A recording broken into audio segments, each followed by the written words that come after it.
இலங்கையில் ஏற்பட்ட அனர்த்த நிலைமை குறித்து நாடாளுமன்றில் முழுநாள் விவாதத்திற்கு ஆளுங்கட்சி அனுமதி மறுத்ததை எதிர்த்து எதிர்க்கட்சி உறுப்பினர்கள் வெளிநடப்பு செய்துள்ளனர். இதனையடுத்து நாடாளுமன்றம் 3ஆம் திகதி வரை ஒத்திவைக்கப்பட்டுள்ளது. ஸ்ரீலங்கா நாடாளுமன்றம் இன்று காலை ஆரம்பமானதை தொடர்ந்து இடம்பெற்ற நாடாளுமன்ற அலுவல்கள் பற்றிய குழுவில் எடுக்கப்பட்ட தீர்மானத்தின்படி இன்றைய தினத்துக்குரிய செலவு தலைப்புகள் நண்பகல் 12:30 மணியளவில் நிறைவேற்றப்படவிருந்தன.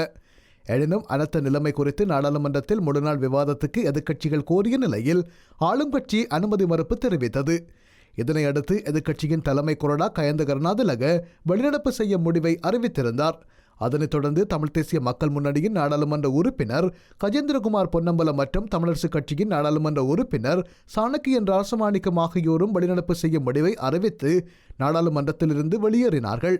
இதனைத் தொடர்ந்து நாடாளுமன்றம் டிசம்பர் மாதம் 3ஆம் திகதி முற்பகல் 9 மணி வரை ஒத்திவைக்கப்படும் என்றும் சபாநாயகர் ஜெகத் விக்ரமரத்ன அறிவித்திருந்தார்.